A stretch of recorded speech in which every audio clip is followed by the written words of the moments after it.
All right, we're live. Welcome to the Warrior Healing Center.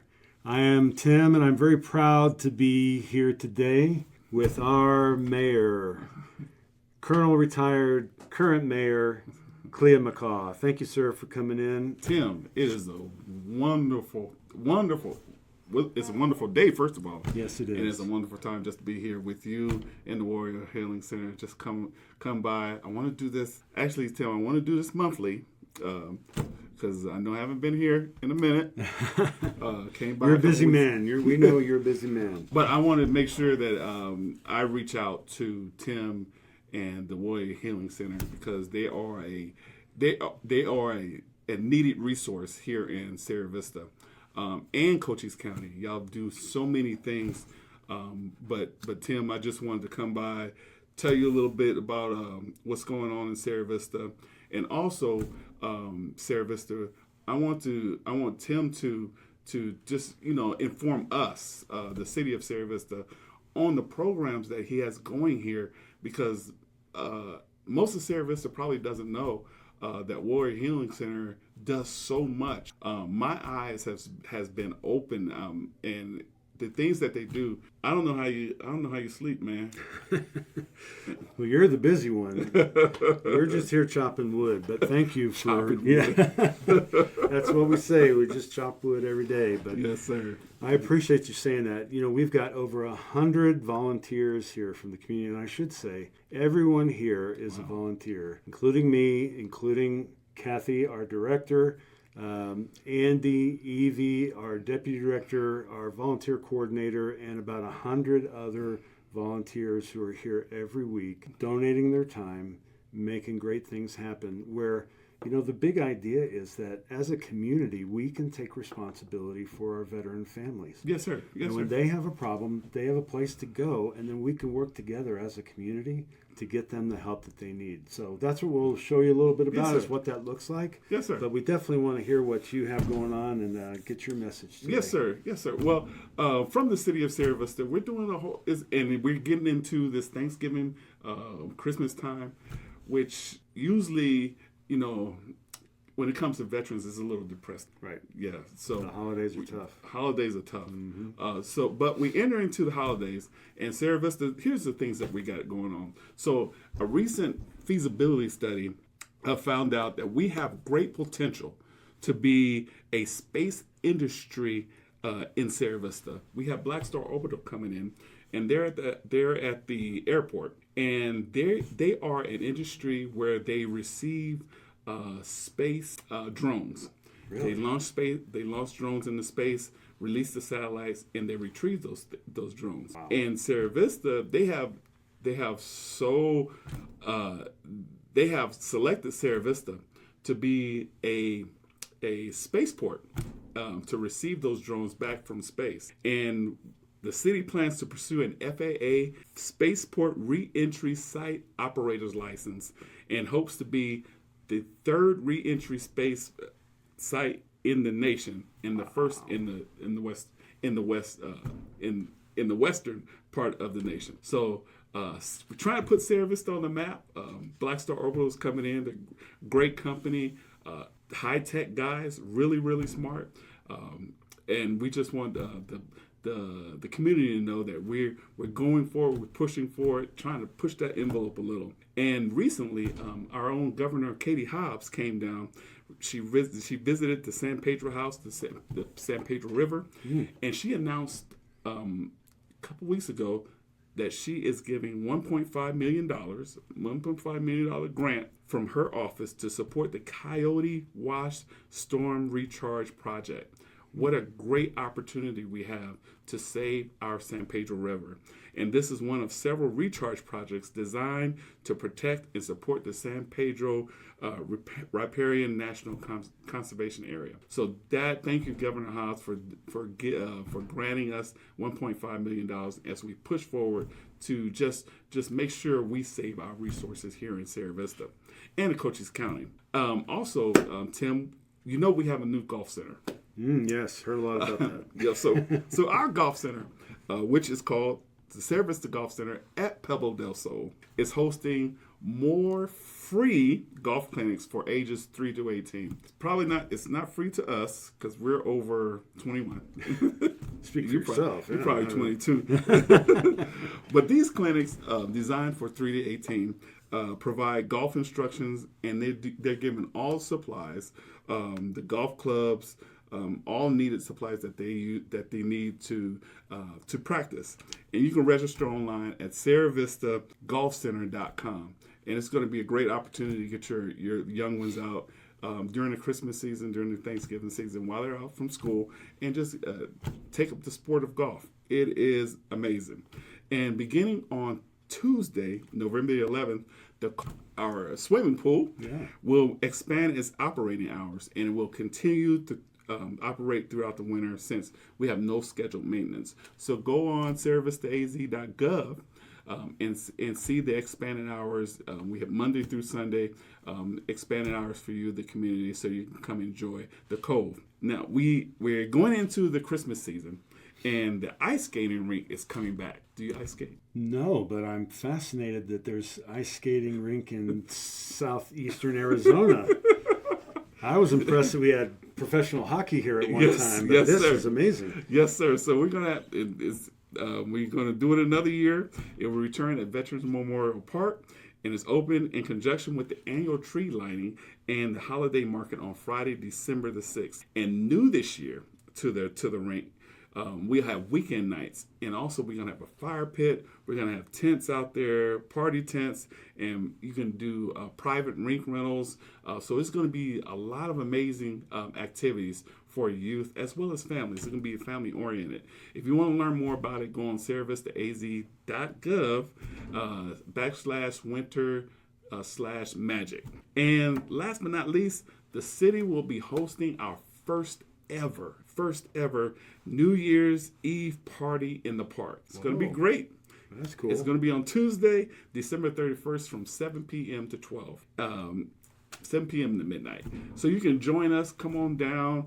Join us with finger foods. There's going to be a cash bar, party favors. Also going to be an ice skating rink. Like I said before, fire pit, champagnes. It's going to be a cigar toast while watching the ball drop on the biggest screen in the town. We're going to watch the ball drop in New York and just bring in the new year with festivity. That's it from the city, sir. That is awesome. Yes, sir. Thank you for the update. No I know problem. that's some exciting stuff, especially that reentry site. Yes, sir. You're an Air Force guy. I am. And, air and space, right? So yes, sir. Air and space. That is very cool. You said that it's, what's the name of the company? Black Star. Black Star? Yes, sir.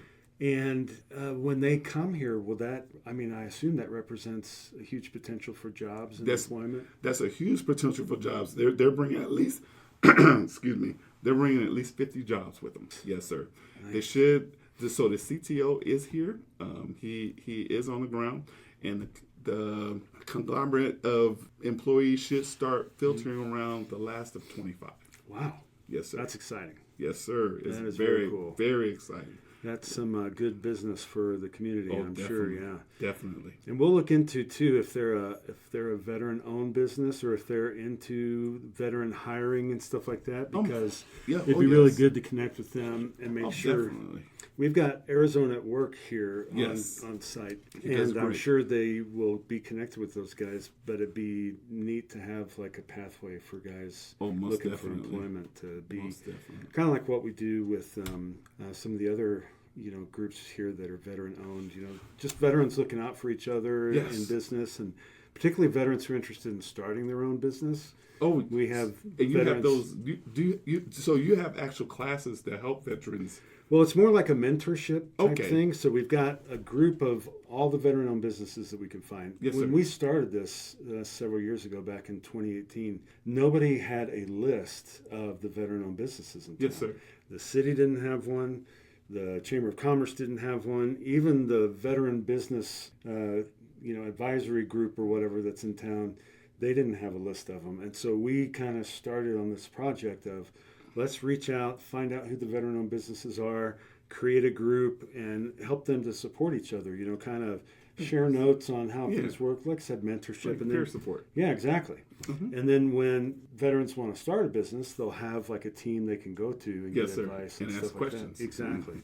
So they've had a number of events. They do a lot of activities together, and they do a great job supporting each other. So That's good. we'll have to round that up and see if that's a part of that. Yeah, most definitely. And then good news about the Coyote Wash Stormwater Recharge Project. Yeah. I don't mean to put you on the spot. What's that? But I do mean to put Governor Katie Hobbs on the spot.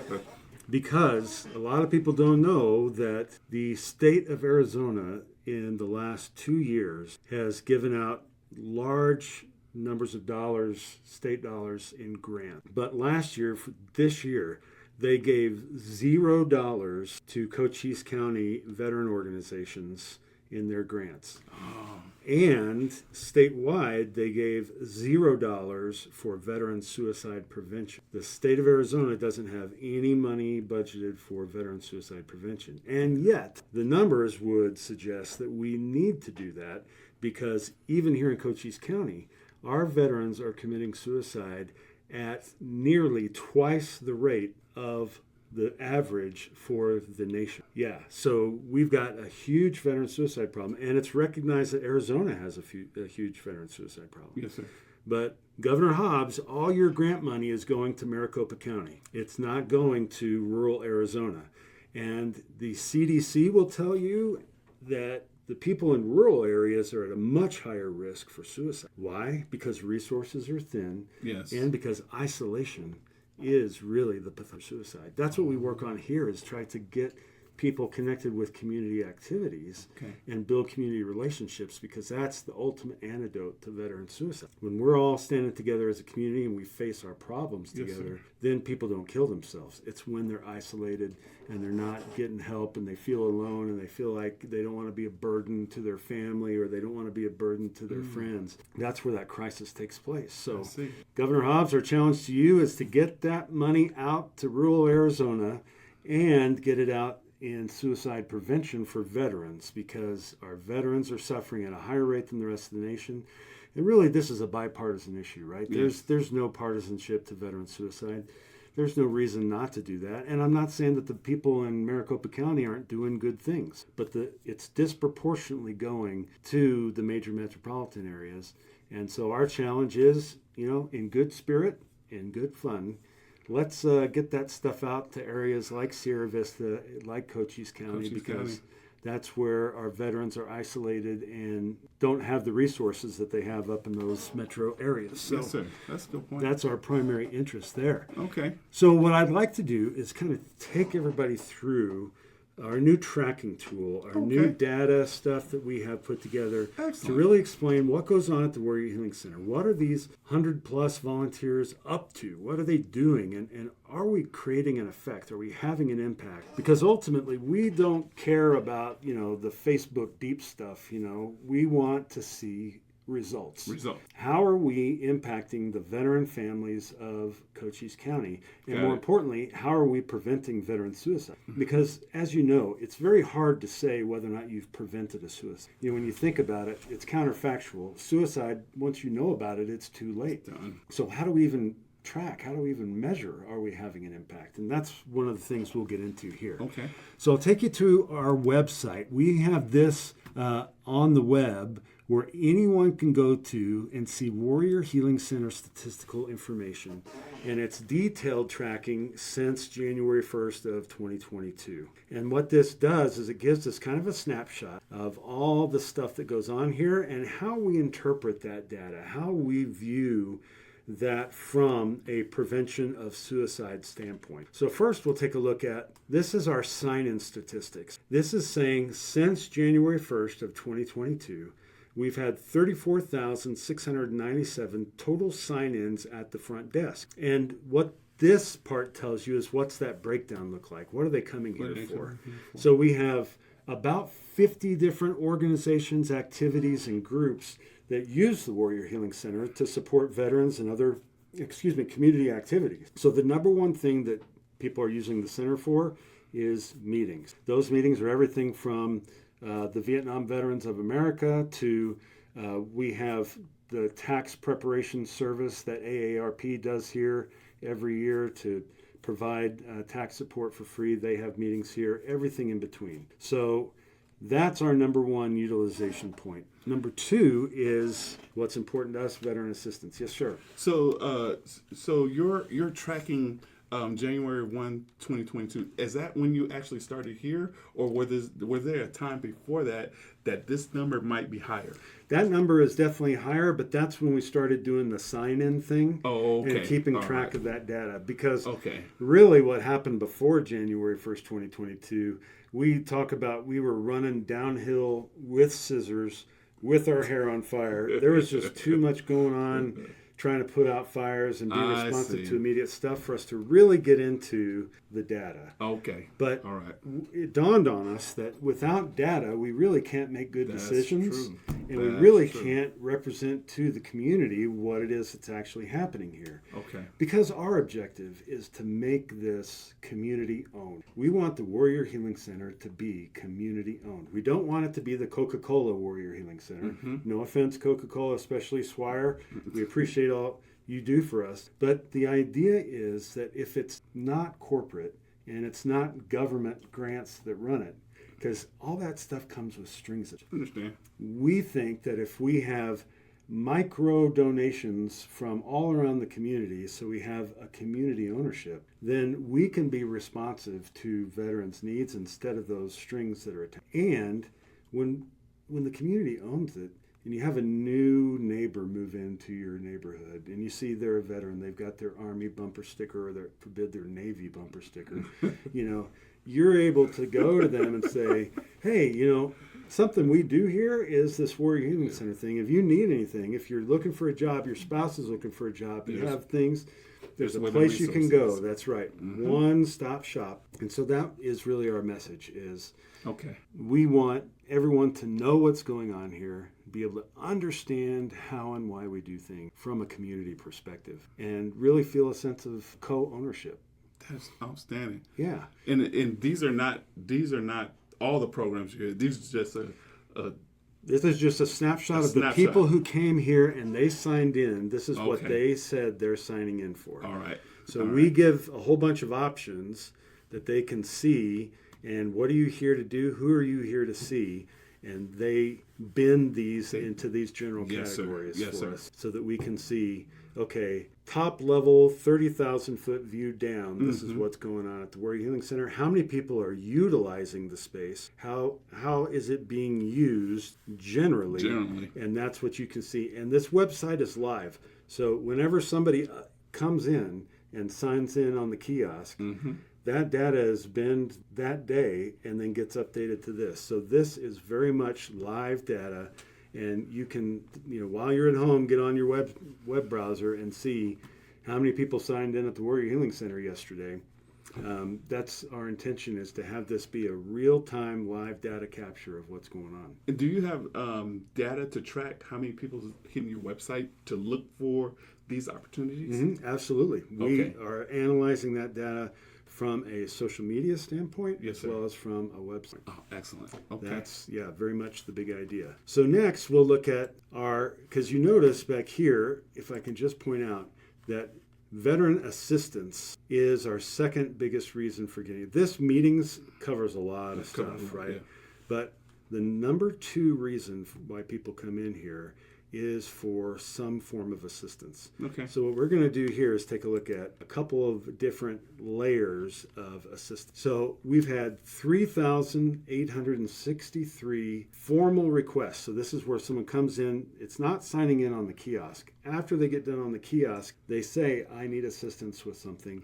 They do an intake form, and that data gets captured here. So this is coming off the intake. Okay. Those formal requests for assistance you see there on this bar chart, and we're seeing here the number one thing that people want help with is getting disability compensation, pension, education and training, life insurance, home loans, etc. Some form of VA claim or benefit, is by far the number one thing that people are coming here and asking for help. Because as we both know, a lot of the VA processes are Yes. Byzantine and full of paperwork. So yeah. we've got people here who can help veterans with that. And that is by far the number one thing. And then the number two thing is financial assistance and education. We have folks here that will sit down with folks and give them basically an overview of different types of things to think about from an education standpoint. But Yes, they'll sir. also do one-on-one counseling, take a look at an individual's finances,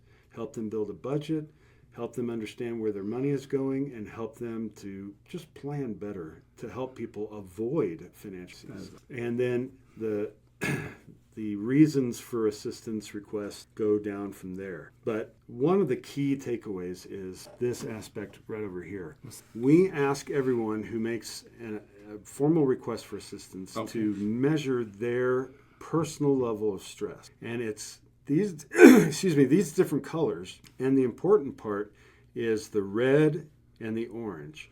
Both of these are a self-assessment that includes the words, I feel like I'm a threat to myself or to other people. So this is really our hotspot for suicide potential. These are the people that are feeling so stressed that they might kill themselves or hurt someone else. So they're the priority, and that's how we stack our priority response is to someone who comes in red or orange. And this is what we want to do because, once again, it's hard to track whether or not you prevented a suicide. But what's not hard is of the people that come here and say that they're potentially a danger to themselves or others, how many are still alive this month, this year, over the past 2 years? So right here, you have 177 that have come in as a threat to themselves or others, and 176 of those are still with us.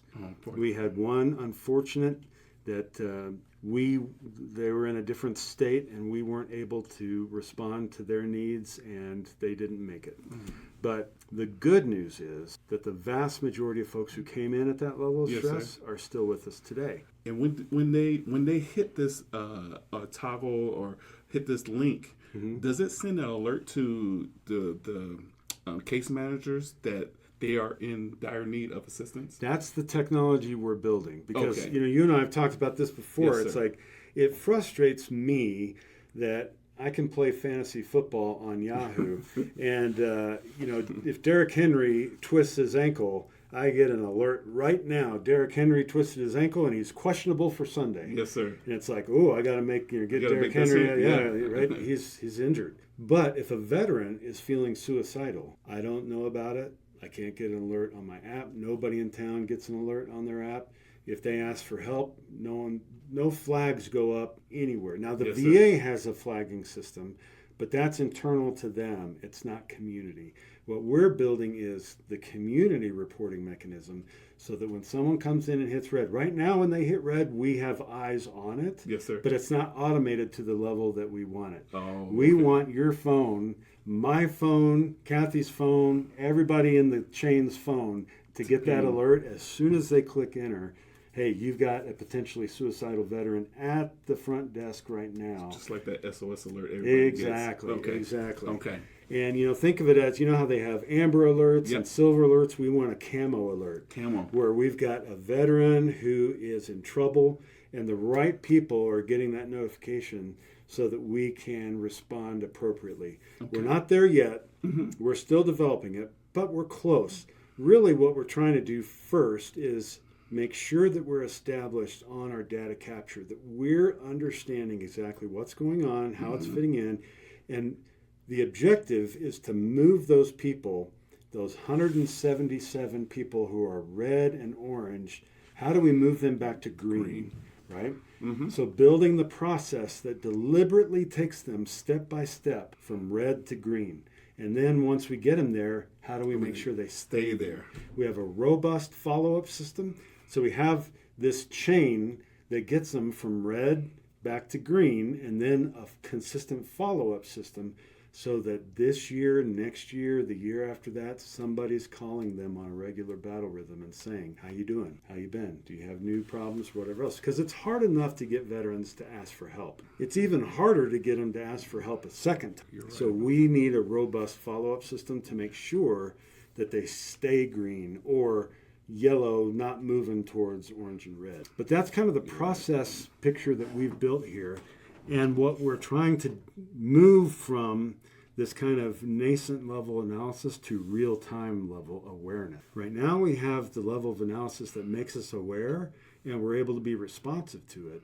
We want to get to that instantaneous awareness so that if someone comes in and asks for help, immediately across the board, all these people are getting notifications on their phone, and we have the process. First, we had to build the process to get people from red back to green. Yes, sir. Now that we have that worked out and we have the right people trained and in place in order to do that, because once again, it's all volunteers, so it's really tricky to make sure you have all the pieces. But now that we have that process, we're focused on getting that higher level of awareness. But if you want to know what's going on here at the Warrior Healing Center, you can get a snapshot. Again, this is more like a 10,000 foot picture on what are the things that we're being responsive to and how many people are we being responsive to on a day-to-day basis. Does that make sense? That makes sense to me. Good deal. So next we'll go on to the other thing. We mentioned back here that the number one rider is VA this, benefits. VA benefits. So we're tracking very carefully how that's looking. And that's what this slide gives us. Okay. As the number one request for assistance here at the center, what are we doing to help veterans with their disability benefits and all the other benefits, more than disability, that they have under the VA? So this gives you an idea first of what the Cochise County adult population looks like. We've got Sierra Vista here in the middle. This is your kingdom. But we also have Sierra Vista Southeast and the rest of Cochise County. And the blue is the total number of adults in those locales. And then the green is the veteran adults in those locales. And you'll see the vast majority of veterans are right here in Sierra Vista. There's a good number on the outside in the rest of Cochise County, but the vast majority, amongst the county confines, is right here in Sierra Vista. In fact, Sierra Vista is the number 5 city in the nation for veteran population density. So it is no small thing. Yeah, we did. Oh. We were the number 3 back in 2018, and then the new census came out from the 2020 data, and we're down to number 5. So we're still first. That's right. We're in the top 10. Yeah. But what we need, we could talk more about that strategy, is grow that veteran population some more, because there's a lot going on in Cochise County that's very favorable for veterans. So we do this population breakdown, and there you can see our sources. That's the other thing that we do with this, is we put all our sources on the table so that folks can go out this and research this themselves. But of these 7,000, and ultimately, as you can see down here, the total number of veterans in Cochise County, according to the VA, is 17,782. So that's the total number of veterans. But the real question when it comes to benefit is how many of those people are getting their benefits from the VA, and that's what you see over here. 45% of Cochise County's veterans are getting VA disability benefits. They have a disability rating of, and 55% have no. The other interesting thing that's not on the slide, we're working towards getting this depicted on the slide, is roughly half of those 7,996 with a rating are at 50% or below. Wow. And that's important because within that 3,000 to 4,000 range, there's a certain number that may be able to upgrade. They may be entitled to more benefits than what they were initially rated at. And that's what's depicted here in the center of the screen. So we've had a total of 457 veterans referred to us as potential candidates for having not their full disability benefit. Folks who feel like, hey, I didn't get this documentation done right, or they evaluated me improperly here, I'd like to get a second look. It's basically like in medicine, you get a second opinion from a doctor. They want a second opinion on their. And from that 457, we've had 200 so far. We're still working. So a certain percentage of that, but roughly half of our total referrals, we've gotten a rating increase. And of those 200, the average disability rating increase is 33%. That is awesome. Which means if you come in at 50%, you on average get up to 80%. 80%. That is a substantial boost. And as you can see from this slide, the vast majority of folks who got a disability rating got all the way up to 100%. So most of our folks came in at 60 to 70%. Yes, sir. And wound up either at 100% or somewhere just outside of that. So over half were 90%. Now, it's important for those of you who don't know, the 100% designation is an absolute game changer for a veteran family. Yes, it is. It completely gives them the full meal deal on their benefits. Change the dynamics. Right? Definitely. It gives them roughly $4,000 a month. Tax-free. Yeah, tax-free stipend. And that's what we want to look at next, is measuring the impact to the community for getting these folks these upgrades. If you look down here at the bottom, we have a little gauge here. The total increase in annual income for all these folks who got their disability rating. When you look at the difference it makes to these veterans, we are getting $3.6 million a year of tax-free income going directly to our veteran families as a result of those 200 rating. That is amazing, because that 3.6 represents dollars going back into our economy through going shopping, gas, going out on a weekend stay at the Fairfield. So Sierra Vista, what they're doing is so awesome, because they're putting money back into our economy, and if they increase that, and just like what we've been talking about, if they increase that rating, like they did with I'm disabled, that money goes back in, more money comes and goes back into our economy. So wow. And you're saying that 55% of veterans here in Sierra Vista or Cochise County doesn't have a disability rate. Right. That's 50. So that will equate to more than $3.6 million. Absolutely correct. The potential here is vast. When we're talking about just the ones that already have a disability, 45% of veterans in Cochise. If half of those are at 50% or less, that means over 3,000 are at 50% or less. If we got 2,000 of those upgraded just the same way these 200 did, then this 3.6 million becomes 36 million. $36 million. A year of tax-free money going directly to veteran families. And that is just half of this number here. So we're not even talking about what's possible over here. Sierra Vista, if you know some veteran that doesn't have a disability rating, I need you to gather them up, bring them down here to the Warrior Healing Center, and talk to Tim. That's free money that they can have. Exactly. And the Department of Labor research shows that this $3.6 million on average in a community gets spent 9 times. From when you buy gas, then that person who gets it from the gas station spends it again when they buy clothes for their kids. And then that store spends it again. 9 times it trickles through the community. So there's a ripple effect, as you were pointing out. Yes, sir. Sales tax revenue goes up for the city, so there's more sports and projects, things that can be done. The businesses in town reap more revenue because it gets spent 9 times across. Plus, when we're talking about the 100%,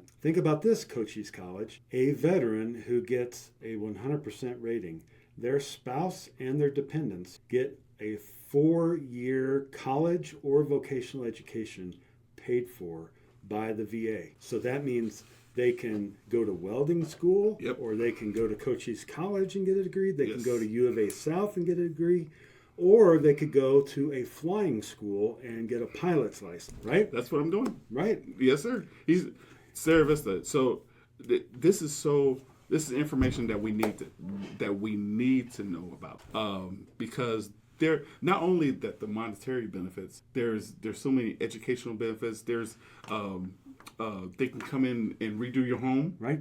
As 100% medical benefits. Yes, at 100%. A veteran's spouse gets lifetime free medical care through the VA. That is, you can't put a dollar amount on that, especially considering the fact that, the VA here, we've got VA Tucson. Yes, sir.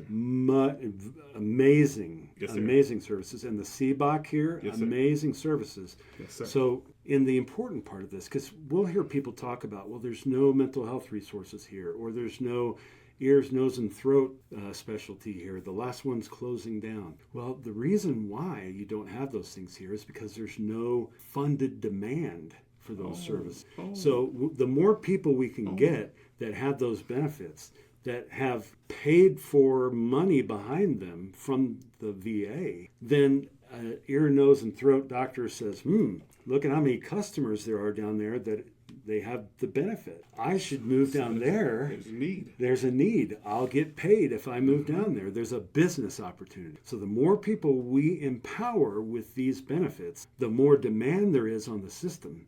So that providers will take the risk and come down here because they know the market is. So it's transforming things not only by getting them this money and how that affects the community, but it's expanding the overall palette of resources available because the market will respond to where the dollars. So there's a free market component to this too that's very important. We can transform our community. We can transform Sierra Vista. We can transform Cochise County by getting our veterans the benefits that they deserve, that they have earned by law. And that is our emphasis. Find those folks that are legitimately, we're not talking about playing fast and loose with the rules. The VA still has to evaluate them. The VA still has to make the call. But look at the record here. On average, each veteran that's getting an increase had 33 percentage points left on the table that by law they were entitled to. And that's what we're trying to find. We're trying to find those folks fit that pattern. And with 50% of the people who do have a disability rating having it at 50% or low or below, they're at a high opportunity for getting that done. And I'll just emphasize, we don't get any financial benefit here at the center. We don't take any money from veterans for doing this stuff. None of that stuff has happened. This is just fellow community members who see this opportunity and want to help veteran families get every penny that they have earned. And that makes a rising tide that lifts all boats here in our community. And sometimes that takes the stresses off of families. Absolutely. When you give a family $4,000 a month, and when it's a family, it's more like $4,500. Now, that takes the pressure off. Do you have to work that job, or can you start your own business the way you've always dreamed? There you go. And when college is paid for the kids, oh yeah, that takes a lot of pressure off. No, it won't. Right? Yeah. Yeah. When your spouse can go back to school and get that business degree, or get into the network security stuff that the base is involved with at Cochise College. The programs here at Cochise College and University of Arizona South that link into the defense industry because the need is now that initiative that we talked about for so long with the garrison commander about how do we get spouses the jobs that they want. Well, when they're entitled to education, there's a huge opportunity to take that and go back to school, get those skills the high-tech industry requires, and then plug right back into the post. So awesome. And obviously, it gives our local community college and university more students that have their stuff. Yeah, I like this graph that you have here, Tim. It just sets it out where we need to get to. 3.6 going back to the economy. We got to get to that 30 million. For the veterans, and you're doing 457 referrals so far, and getting results, right? Getting those ratings up, 33%, leaving nothing on the table. But how do we find those veterans that are in Sierra Vista? If someone's out there, how do you convince them? Yeah. Well, you mentioned it. Word of mouth is the number one way that we get folks coming to us for help. They've got a buddy or someone they served with who've been through this process. Yes, sir. And they're like, hey, I want to hook you up with what I went through because look at the difference it made for me. The average annual income per veteran is $18,000 more a year. Okay, well, that's a new car every year. Yes, sir. Right? Over 10 years, that's a new house. Yes, sir. I mean, we're talking real financial. So when someone experiences that, they tell their friends. Right? Yes, sir. But it's also about all of our community organizations. DAV does excellent work Yes, in they getting folks these ratings. But after you're done with that initial rating, what happens then, right? That's the part that we're focused. Yes, sir. We fully support DAV on those initial ratings. Yes, you do. They're the guys to go to. But once you're done with that, we need them to be pushed to that next level. I understand. And as a community of veteran organizations, we need to be thinking about, okay, these guys are going in for benefits. That's step one. And what's step two after that? How do we push them, elevate them higher and higher? Yes, sir. And give them the vision. I know for me, when I got out of the military, I had no idea how any of this stuff worked. Yeah. Did you? No, I had no idea. Did you have anybody sit you down and explain to you how this worked? My wife had went through it before. Uh-huh. She retired 10 years before I did. So I knew something of it, but I had to come to DAV. Yeah, right. And I had to come to someone that was well trained in this to show me that, Tim, I thought I was gun ho. Right. I knew I was not going. I knew I wasn't broke, and as far as broke in body, but I didn't want no VA benefits. Oh, of course not. I'm a trooper. That's right. I can hack it. I can hack it. I can hack it. I get the retirement. That's all I need. That's right. But then when they really broke it down to me, okay, it's monetary. Yes, you got that. But you have also all these other benefits, medical. You got housing. You got mental. You got. It's just a list of benefits that are available when you go talk to someone and you see, oh, I did this, and it's because I served. Even if I served 3 months to 30 years, like we did, right. They're all available to us. I was like, wow. I was like, okay, sign me up. Yeah. Sign me up. Yeah, and that's what Trish Thompson and those folks over at DAV, Mike's there, they do a great job with that. Excellent, Trish. And that is what we need. Funnel at our neighbors, our coworkers, our family members into the process to do just what you described. Have someone who knows explain. Yes, sir. And then, okay, once we get that initial rating, the battle's not over. If you get to 50%, that's great. You need a second look. Because the law says what you're entitled to. Now, some bureaucrat over at the VA, no offense VA, but some bureaucrat took a look at it and made that decision. That's great. That's the first decision. But you get to have a second look. And someone else can take a look at that. And there are a number of ways you can do that. I look at it like going to Disneyland. If I go to Disneyland and I'm willing to stand in line for 2 hours to watch Captain EO, then I can stand in line for 2 hours, no problem. But if I'm in a rush, I got little kids, it's a little, dicey about when we need to go to the bathroom or whatever else, then I can buy the fast. And if I get the fast pass, then I go to the front of the line, see Captain EO, and then I'm moving on to the world of tomorrow, right? Yeah. A veteran has a choice. They can either go do it themselves, sit down and read the law and read all the books that are available, watch YouTube and figure out how to do all the paperwork themselves. You can do that. And I know people who've done it. You know people who've done it. Good on you for doing it. That is one choice. Stand in line for 2 hours and you'll get to go on the ride. But you got a lot of standing around, right? A lot of standing around. Yeah, a lot of personal time and effort you have to invest. On the other side of the equation, we have professionals that do this stuff for a living. Claims agents. They are the folks that know exactly what right looks like. Yes. And they're able to determine, okay, the VA looked at you and said this the first time. However, this needs a second look. We got to relook this. That's right.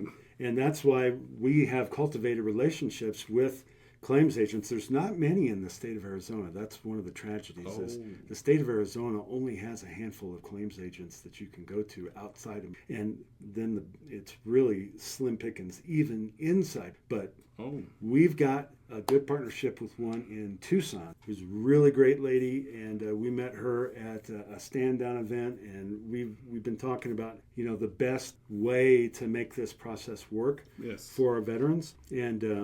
And Megan, if you're watching, we love you, and hope you get to see this. But The whole idea here is exactly what you're talking about, is to develop a community vision, to see what's possible. That if we get that's what these numbers are down here, the projections. Yes, projections. If we stay at the rate that we're doing this right now, that number, 3.6 million, in 10 years will be 5 million. And that's great. That's great.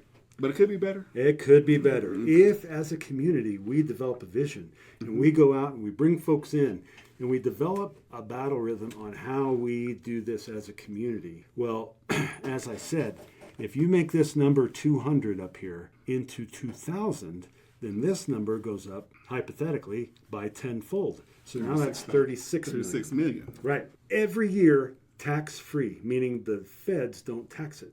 Nope. That is great for Yes, our it is. community. It's great for our veteran families. Yes. And that's what we want to develop as a community, this vision of how do we transform our community through getting our veterans what they're owed. Yeah, what they Yeah. deserve. And that's why we want to develop these relationships across the community, from DAV to our claims agents, so that we're able to do the right thing by the law, by our veterans, and by our community. And you can see the results. Just since 2020, when we started this, we've made significant progress in Yes, building we this have. process. But Yes, now we we have. see the potential. Oh, definitely. And from myself to you, Tim, you got my full commitment. And I just, after seeing these numbers, y'all, after seeing there could be a potential of 36 million coming back into to the economy, that's a as we said, a no-brainer. That's a no-brainer. So if you know a veteran, if you're living near a veteran, ask them, do they have benefits? And if they don't, come down to Warrior Healing Center on Paseo San Luis. Talk to Tim. Talk to Kathy. They will set you up and make sure that they get you to the right place and get those benefits that you are so entitled. Well, thank you. We appreciate your support. We certainly could not do it with you and leaders like you. We've gotten outstanding support from the City Council, from Yes. Senator Gowan. Well, we're going to continue. We hope that Congressman Siscomani will someday. We got to join get us him down here. here. We got to get him I down know. here. I'm We gotta- waiting. we gotta Did get you him down here. know that Kirsten Engel came to visit? Oh, So again, in the spirit of all goodness, Congressman Siscomani, why is your opponent already here? She didn't even get in office, and it's been 2 years. We haven't seen you. I'm just saying. I'll get him down here. Yeah, I'll we get him need down to fix that. That's Yes, all sir. I'm saying. Yes, sir. But we are fully invested in our veteran families and our veteran community. And once again, all it is the people of this community Yes, it is. making up their mind that they're tired of seeing the 22 a day number. They're tired of seeing that more veterans have killed themselves in the last 20 years than all the losses for the United States in World War. Let that sink in. We've had more veterans kill themselves than all the losses in all the wars since World War II. Let that sink in. Over 120,000 veterans have killed themselves over the last 20 years in the United States. And the rate is only going up. It's not going down. Because every year we have over 6,000 veterans kill themselves in this country. And yet, over 20 years, the size of the veteran population has dropped. So what are we talking about? Constant number of suicides, Constant number of total population diminishing. It is a problem that admittedly very few people want to talk about because it is... there's a stigma associated with it. It'll be uneasy. Yeah, it's difficult because so many people grieve over these losses. So many families are, and suicide is contagious. We have veterans here that have lost dozens of members of their units that they were in combat. You're right. In between, they've lost 10 here and 10 there.